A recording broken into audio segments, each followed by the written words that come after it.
এই ছেলে। জি ভাইয়া, আমার ডাকলা? হ্যাঁ, তোমার নাম দীপ না রে? জি ভাইয়া, আমার নাম দীপ। তুই এই কি অবস্থা? তুই টগাগিরি করে বেড়াচ্ছিস। কি আর বলবো, দুঃখের কথা।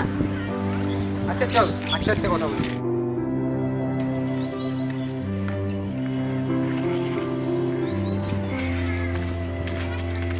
আচ্ছা চল, ওখানে যাবো।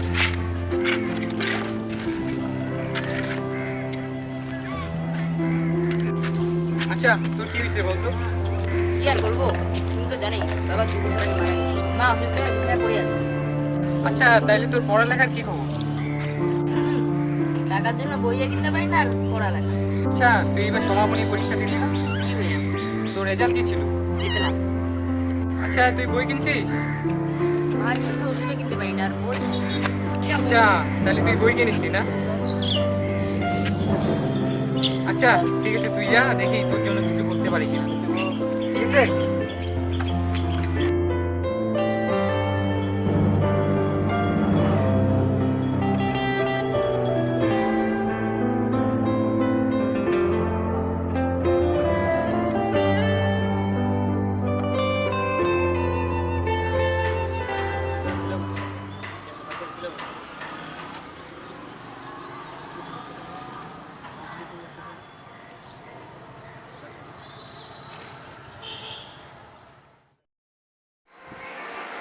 আকাশ, কোথায় তুই?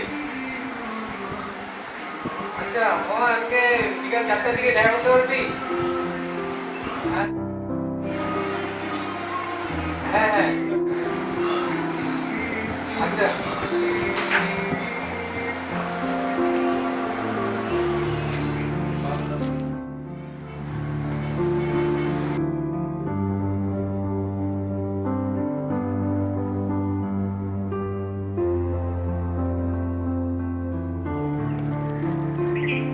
হ্যাঁ ম্যান, কি অবস্থা? কি অবস্থা মামু? তারপর আচ্ছা, তোদেরকে যে জন্য ডাকা, তোরা তো দিবির বিষয়টা জানিস। হ্যাঁ জানি, তোর তো খুবই অবস্থা খারাপ, টাকার জন্য বই কিনতে পারছিস না, ওর মা অসুস্থ হয়ে পড়ে আছে, খুবই ভালো। তো কি আমরা ওর জন্য কিছু করতে পারি না? হ্যাঁ করাই যায়, করা যায় তো। আচ্ছা, আমরা ওর জন্য কিছু করতে পারি না, কিছু করাই যায়। দাঁড়া ভাবি। আচ্ছা, আমরা তো টিফিনের জন্য অনেক টাকাই নিয়ে যাই, কিছু টাকা ওর জন্য রাখে দিলে কেমন হয়? ঠিক বলছিস।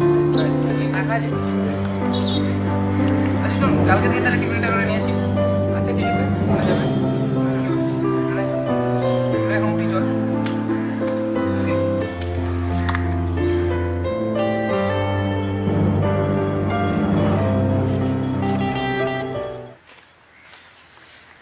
এই দীপ, শুন।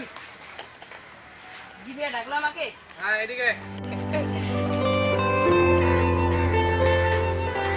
আসুন এদিকে। কি বলছিস?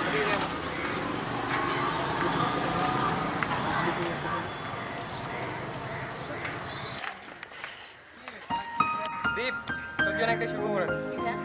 দেখবি? এখানে কিছু টাকা আছে আর কিছু বই আছে, তোর পড়াশোনা করবি আর টাকা দিয়ে তোর মা চিকিৎসা করবি, ঠিক আছে? তাহলে আমরা উঠি। ওকে চল। থাক।